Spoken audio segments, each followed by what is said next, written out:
Pemirsa, jangan lupa subscribe channel official UTV, like dan nyalakan tombol notifikasi.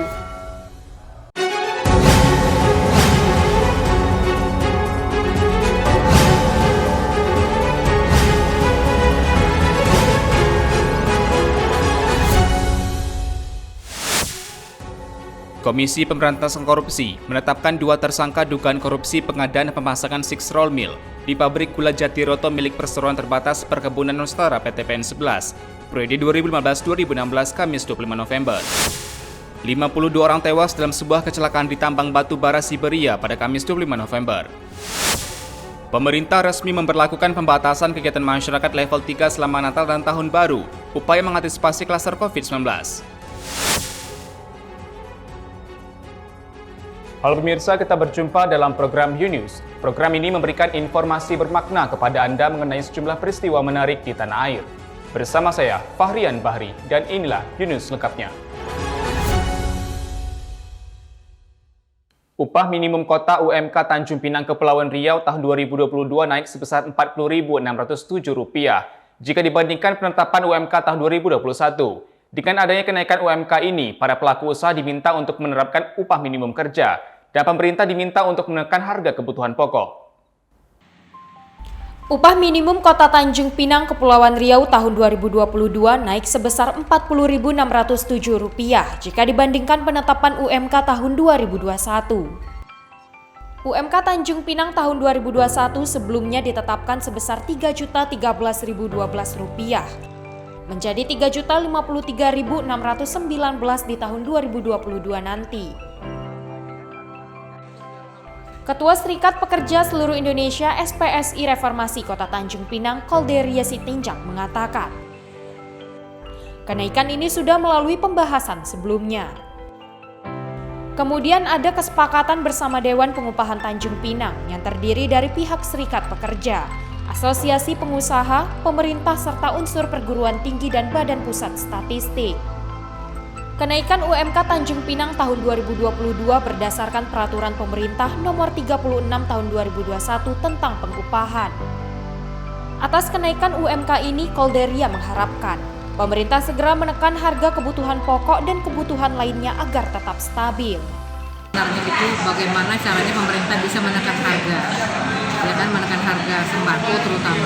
Karena kalau tinggi pun kita naikkan upah dengan disertai dengan kenaikan barang yang sama, itu kan sama nilainya, tidak ada kenaikan. Pelaku usaha atau pemberi kerja juga diharapkan menerapkan UMK Tanjung Pinang dan memperhatikan upah sundulan atau berbagai bentuk upah untuk para pekerja. Kedua, Serikat Pekerja SPSI Reformasi Kota Tanjung Pinang, bagaimana supaya pemerintah itu berani menindak tegas ya perusahaan-perusahaan yang tidak menerapkan upah minimum, itu yang pertama. Yang kedua, perhatikan dong upah sundulan. Nah, jadi sampai sekarang belum ada satupun yang menerapkan upah sundulan atau skala upahnya, ya kan? Jadi itu kan ada persentase, ada skala upah yang harus diberikan. Jadi tidak ada kesenjangan antara pekerja yang lama dengan yang baru. Jadi sampai sekarang itu belum ada diterapkan. Jadi mohon kepada gubernur agar memerintahkan anak buahnya atau pengawasan di bidang pengawasan di provinsi Kepulauan Riau, ya, dinas tenaga kerja provinsi itu untuk menindak tegas pengusaha yang nakal itu. Jangan hanya di atas kertas ada kenaikan, tapi realitanya tidak. Dan buktinya belum tentu. Dari Tanjung Pinang, Kepulauan Riau, Andri Dwi Sasmito, UTV mengabarkan. 52 orang tewas dalam sebuah kecelakaan di tambang batu bara Siberia pada Kamis 25 November. Sedikitnya 52 orang tewas dalam sebuah kecelakaan di tambang batu bara di Siberia pada Kamis 25 November. Kantor berita Rusia melaporkan 6 penyelamat yang turun untuk menyelamatkan orang dari kebocoran gas, termasuk di antara mereka yang tewas. Menurut otoritas setempat, para penambang mati lemas ketika lubang ventilasi dipenuhi gas. Hampir 300 orang berada di dalam pada saat itu, dan hanya 239 orang yang berhasil keluar. Puluhan orang dirawat di rumah sakit, beberapa karena menghirup asap dan mereka dalam kondisi kritis. Televisi pemerintah menyatakan, jaksa percaya telah terjadi ledakan metana. Presiden Vladimir Putin telah memerintahkan menteri darurat untuk terbang ke wilayah Kemerovo guna membantu operasi tersebut. Kemerovo lebih dari 2.000 mil timur Moskow telah mengalami bencana pertambangan terburuk di Rusia sejak zaman Soviet.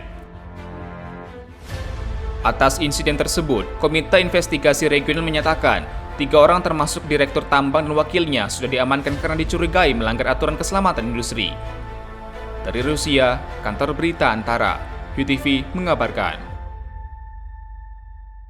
Komisi Pemberantasan Korupsi menetapkan 2 tersangka dugaan korupsi pengadaan dan pemasangan 6 roll mill di pabrik gula Jatiroto milik Perseroan Terbatas Perkebunan Nusantara PT PN 11 periode 2015-2016 pada Kamis 25 November. Setelah ditetapkan sebagai tersangka, keduanya resmi ditahan selama 20 hari pertama di rumah tahanan KPK. KPK menetapkan 2 tersangka dugaan korupsi dalam pengadaan dan pemasangan 6 roll mill di pabrik gula Jatiroto PT Perkebunan Nusantara, PT PN 11 periode 2015-2016. Wakil Ketua KPK, Alexander Marwata, dalam konferensi pers di gedung KPK mengatakan, tersangka yang pertama yakni Direktur Produksi PT PN 11 periode 2015-2016 berinisial BAP. Sedangkan tersangka kedua yakni Direktur PT WDM berinisial AH. Penetapan tersangka dilakukan setelah penyidik menemukan bukti permulaan yang cukup, sehingga meningkatkan status perkara ini dari tahap penyelidikan ke tahap penyidikan. Selanjutnya KPK melakukan tindakan lanjut berupa penyelidikan dan kemudian ditemukan adanya bukti permulaan yang cukup. Maka selanjutnya KPK meningkatkan status perkara ini ke tahap penyidikan dengan mengumumkan tersangka sebagai berikut. Yang pertama adalah BAP. Ini Direktur Produksi PT PN 11 tahun 2015 sampai dengan 2016. Dan kemudian AH, ini Direktur PT WDM. Setelah ditetapkan sebagai tersangka, selanjutnya penyidik melakukan penahanan kepada para tersangka untuk 20 hari pertama. Tersangka BAP akan ditahan di rumah tahanan rutan KPK cabang Gedung Merah Putih. Sementara itu, tersangka AH akan ditahan di rutan KPK cabang Pomdam Jaya Guntur. Kedua tersangka terlebih dahulu menjalani isolasi mandiri selama 14 hari sebelum menjalani masa tahanan. Isolasi mandiri ini dilakukan di rutan masing-masing untuk mengantisipasi penyebaran COVID-19 di lingkungan rutan KPK. Kedua tersangka akan dijerat dengan Undang-Undang tentang Pemberantasan Tindak Pidana Korupsi. Tim penyidik melakukan upaya paksa penahanan pada para tersangka untuk 20 hari pertama, yaitu terhitung mulai tanggal 25 November sampai dengan tanggal 14 Desember 2021, yakni sebagai berikut. Tersangka BAP di rutan KPK pada Gedung Merah Putih, tersangka AH di rutan KPK pada Pomda Jaya Guntur. Agar tetap mengantisipasi penyebaran COVID-19 di lingkungan rutan KPK, para tersangka akan dilakukan isolasi mandiri selama 14 hari pada rutan dimaksud.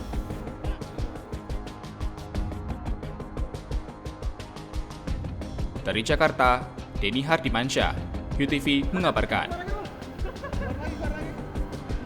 Video podcast Deddy Corbuzier dengan pro player dari Mobile Legends Muhammad Iksan atau yang dikenal dengan RRQ Lemon menjadi trending topik nomor 1 di YouTube. Hingga Jumat 26 November, video podcast telah ditonton lebih dari 5 juta orang. Video podcast Deddy Corbuzier dengan pro player dari Mobile Legends Muhammad Iksan atau yang lebih dikenal sebagai RRQ Lemon yang tayang pada Kamis 25 November menjadi trending topik nomor 1 di YouTube. RRQ Lemon dijuluki sang alien lahir di Banda Aceh pada 30 Desember 1998. Baru-baru ini menjadi trending setelah dirinya hadir di podcast Deddy Corbuzier. Lemon dikenal memiliki penghasilan besar sebagai pro player, selain sebagai streamer dan konten kreator. Ia kemudian memberikan contoh penghasilan yang bisa didapatkan seorang pro player dari M3 Mobile Legends World Championship 2021 yang akan digelar 6 hingga 19 Desember mendatang. Deddy mencari tahu hadiah saat menang M3 yang ternyata nilainya mencapai $800.000 Amerika Serikat atau sekitar 11,4 miliar rupiah. Sang alien menceritakan sumber penghasilan seorang pro player dan kehidupan mereka ketika bergabung dengan tim e-sport. Berarti dapat 11,4 miliar. Dapat 11,4 miliar loh. Luar biasa. Main game 11,4 miliar. Dari seluruh dunia lawan kita cuma Filipina doang tuh. Ya menurut saya yang paling kuat Filipina. Ya. Mungkin orang-orang di Filipina nggak punya kerjaan, bos. Jadi takut gue jawab. Dia yang jawab gimana? Passion Oh, itu bentar, di bentar, game. berarti Anda mengatakan yang main game berbego-bego dong. Enggak, maksudnya bukan kayak gitu. Wah, dia Kayak abis ini kena somasi sama enggak. para akademik Indonesia.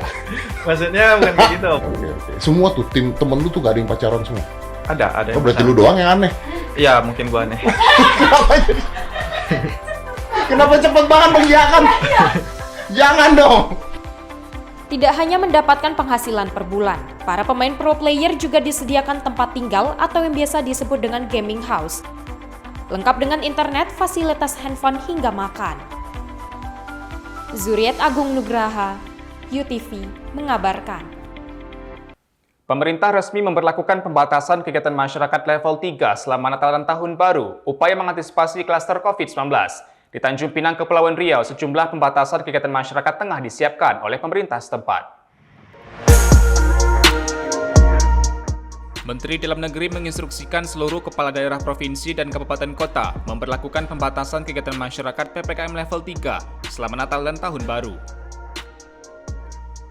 Pemberlakuan PPKM level 3 pada Natal dan Tahun Baru dinilai sebagai upaya pencegahan klaster COVID-19 baru di tanah air. Di Tanjung Pinang, Kepulauan Riau, tengah mempersiapkan pembatasan kegiatan masyarakat selama Natal dan Tahun Baru 2022 yang dituangkan dalam surat edaran. Ada di situ PNS, seluruh aparat negara tidak boleh mudik, gitu ya. Kepada pekerja buruh untuk menunda pengambilan cuti. Dan terus ada lagi sampai pembagian raport pun diatur setelah bulan Januari. Jadi ada beberapa. Nanti kita akan tuangkan ke SK. Rencananya, pemberlakuan pembatasan kegiatan masyarakat level 3 Natal dan Tahun Baru baru akan dimulai 24 Desember hingga 2 Januari 2022. Dari Tanjung Pinang, Kepulauan Riau, Muhammad Khairuddin, UTV mengabarkan. Menurut Program Pangan Dunia, akibat kemiskinan, banyak anak-anak di Afghanistan diperkirakan menderita malnutrisi. Pasca penarikan pasukan yang dipimpin oleh Amerika Serikat dari Afghanistan pada akhir Agustus lalu, lembaga keuangan terkemuka, termasuk Bank Dunia, telah menangguhkan dukungan untuk negara Asia Tengah itu. Menurut Program Pangan Dunia, sebanyak 3,2 juta anak di Afghanistan di bawah 5 tahun hingga akhir tahun ini diperkirakan menderita malnutrisi akut. Seorang ibu dari 8 anak di Kabul, Nafisa, merasa sedih karena tidak dapat memberi makan yang cukup bagi anak-anaknya. آواره شد دیگه شد فقر شدیم مجبوری شد به پیسگی آمد چیزا نداشتیم از مجبوری به پیسگی و کسی کوی نیست که کار کنه دیگه کنه جنگ جدل نیستی و نداری اولاده ما چیز میشه تقاضی میشه 1 سال میشه که شهید شده خود جنگ شد مرمی خورده 8 تا تیم دارم خودم بیوستم دیگه 2 ماه میشه این رقم شده. Sementara itu, Putri Zakia dirawat di sebuah ruang perawatan bersama sekitar 10 anak lainnya yang sedang berada dalam perawatan medis. د وجود دلته دا جنگ حالات خراب وو ماشومان د دې څخه بتر شته دې ولاړ نه راځي پیسې هم نشته وو مو ته خپل پروار مو دروځي سیمونه دروځي مثال د دې پای بینجا په ورکو چې ورسره ورکول چې نه ونه بونه. Sejumlah lembaga keuangan terkemuka termasuk Bank Dunia telah menangguhkan dukungan untuk negara Asia Tengah itu. Hal ini pasca penarikan pasukan yang dipimpin Amerika Serikat dari Afghanistan pada akhir Agustus lalu. این فصل سال ما بسیار کم مریض می داشتیم دوار دوستی تغذی خود نهایت 5 الی 7 مریضان بستر می بود ولی آل ما روزانه 5 الی 7 مریض بستر می کرد. Amerika Serikat membekukan aset milik Bank Sentral Afghanistan senilai lebih dari 9 miliar dolar Amerika Serikat. Hal ini memberikan pukulan berat bagi ekonomi rentan di negara yang hancur akibat perang tersebut. Sementara pemerintahan yang dipimpin Taliban mendesak Amerika Serikat untuk tidak mencampur adukan masalah kemanusiaan dengan politik dan mencairkan aset Afghanistan. Dari Kabul, Afghanistan, Kantor Berita Antara, UTV, mengabarkan. Lebih dari 20 migran tewas ketika mencoba menyeberangi selat dari Prancis ke Inggris pada Rabu 24 November. Ini adalah bencana terburuk melibatkan para migran yang melintasi selat. Sumber ketegangan yang terus-menerus terjadi antara kedua negara tersebut. Where are you going now? Go UK. Go UK.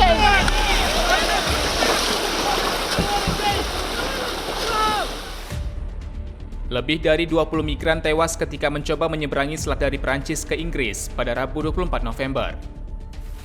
Nelayan lokal mengatakan, lebih banyak migran dari biasanya meninggalkan pantai Prancis pada Rabu untuk memanfaatkan kondisi laut yang lebih tenang. Menteri Dalam Negeri Prancis, Gérald Darmanin mengatakan, perahu para migran kemudian kempis. Pejabat dari kedua belah pihak saling menyalahkan atas kejadian tersebut. Perdana Menteri Inggris, Boris Johnson, meminta Prancis berbuat lebih banyak untuk membendung arus migran. I say to our partners across the channel, now is the time for us all to step up, to work together, to do everything we can to break these gangs who are literally getting away with murder. Sementara Presiden Prancis Emmanuel Macron menuduh Inggris mempolitisasi masalah ini untuk keuntungan domestik. Mendapatkan kembali kendali atas perbatasan Inggris adalah poin kampanye kunci bagi pendukung keluarnya Inggris dari Uni Eropa. Dalam sebuah pernyataan, Johnson menyatakan dia dan Macron setuju untuk meninggalkan upaya mencegah penyeberangan di masa depan. Polisi Perancis telah menangkap 4 pedagang manusia sehubungan dengan insiden tersebut. Namun kebangsaan dan identitas para migran belum dilaporkan. Dari Prancis, Kantor Berita Antara, UTV mengabarkan. Puluhan pengendara dipaksa putar balik arah oleh petugas kepolisian saat menjaga aksi unjuk rasa di Gedung Mahkamah Konstitusi pada Kamis 25 November. Petugas terpaksa menghadang mobil pengunjuk rasa dikarenakan jalur tersebut sudah disterilkan dan tidak ada kendaraan yang diperbolehkan masuk selain mobil petugas. Undang-undang jelata dan upah murah untuk buruh. Kita tidak mau aksi di Patung Kuda. Petugas kepolisian menghadang sejumlah kendaraan peserta aksi dari massa buruh Konfederasi Serikat Buruh Seluruh Indonesia atau KSPSI yang masuk ke Jalan Medan Merdeka Barat untuk menuju Mahkamah Konstitusi pada Kamis 25 November. Terlihat polisi berusaha menghadang dan terlibat adu mulut dengan massa aksi yang tidak mau kendaraan yang dihadang oleh petugas. Setelah terjadi perdebatan dengan petugas, akhirnya peserta aksi memutarkan kendaraannya dan memarkirkan kendaraan di tempat parkir Irti Monas. Sementara itu di tempat yang sama, sejumlah peserta aksi yang tergabung dalam Konfederasi Pekerja Seluruh Indonesia juga melakukan aksi unjuk rasa di Silang Monas Barat Daya. Para peserta buruh ini berencana akan mengawal jalannya sidang putusan gugatan tentang cipta kerja yang telah digugat oleh sejumlah elemen buruh. Satu kata kita ingin mendengarkan pembacaan keputusan Mahkamah Konstitusi yang ini hari. Kita tahu bahwa lintas SPSB termasuk Gikanas, termasuk KSPSI melakukan gugatan untuk ke Mahkamah Konstitusi dan hari ini akan diputuskan. Satu kata, menolak Undang-Undang Omnibus Law yang kita kenal dengan Undang-Undang Cipta Kerja nomor 11 tahun 2020. Kita tahu bahwa ketika Undang-Undang Omnibus Law sudah diundangkan, sudah barang itu peraturan pelaksananya pun sudah diundangkan juga. Dengan demikian maka untuk DKI Jakarta sudah yang kami dengar, informasi yang kami dapat adalah sesuai dengan PP nomor 36. Kami tahu bahwa PP 36 jauh dari harapan kalangan serikat buruh. Dengan demikian maka khusus DKI Jakarta pun pasti teman-teman serikat buruh tidak menutup kemungkinan mereka melakukan penolakan tentang itu.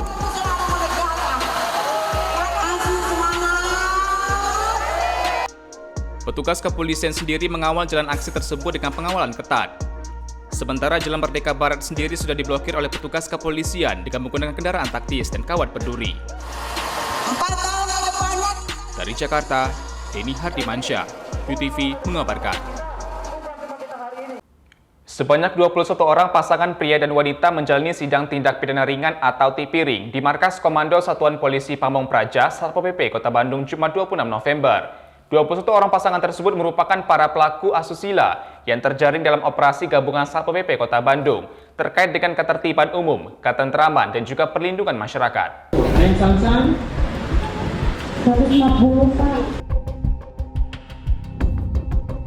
Sebanyak 21 orang pasangan pria dan wanita menjalani sidang tindak pidana ringan atau Tipiring di Markas Komando Satuan Polisi Pamong Praja Satpol PP Kota Bandung pada Jumat 26 November. Dalam sidang, Hakim dari Pengadilan Negeri Kelas 1A Bandung menjatuhkan sanksi administrasi berupa denda paksa kepada 17 orang pasangan masing-masing sebesar 1 juta rupiah. Sementara 4 pasangan lainnya kasusnya dilimpahkan ke pengadilan untuk proses hukum lebih lanjut.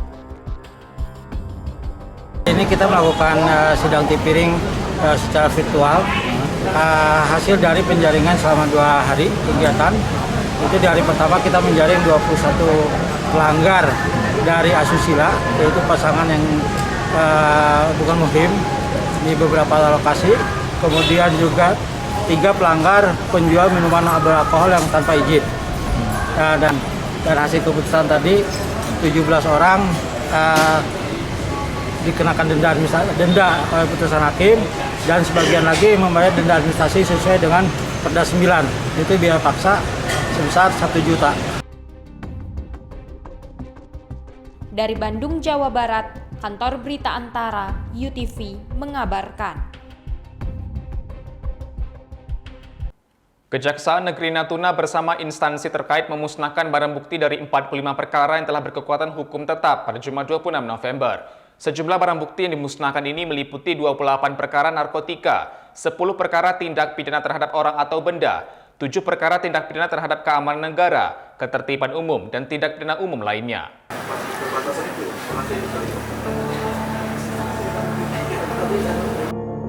Kejaksaan Negeri Kejari Natuna bersama instansi terkait memusnahkan barang bukti dari 45 perkara yang telah berkekuatan hukum tetap pada Jumat 26 November. Pemusnahan barang bukti itu dilakukan dengan cara dibakar, diblender hingga dikuburkan. Pemusnahan tersebut dipimpin langsung oleh Kepala Kejari Natuna, Imam MS Sida Butar, di halaman kantor Kejari Natuna Ranai. Kepala Seksi Pidana Umum Kasipidum Kejari Natuna, Rezi Darmawan mengatakan, sejumlah barang bukti yang dimusnahkan berupa narkoba dan tindak pidana umum lainnya yang merupakan barang bukti dari Maret 2019 hingga Juli 2021. Narkotika 28 perkara itu mulai dari ada yang tahun 2019 terakhir Pak, 2019, 2020 dan terakhir 2021, dan untuk tindak pidana Oharda untuk 2020 dan 2021, dan Kanetibum TPUL itu 2020-2021, itu termasuk perkara pidana juga yang mungkin kita bisa lihat di belakang kita udah mengubur ikan, potasium dan pupuk karena itu nggak mungkin untuk dibakar. Dari Natuna, Kepulauan Riau, Muhammad Nurman, UTV mengabarkan.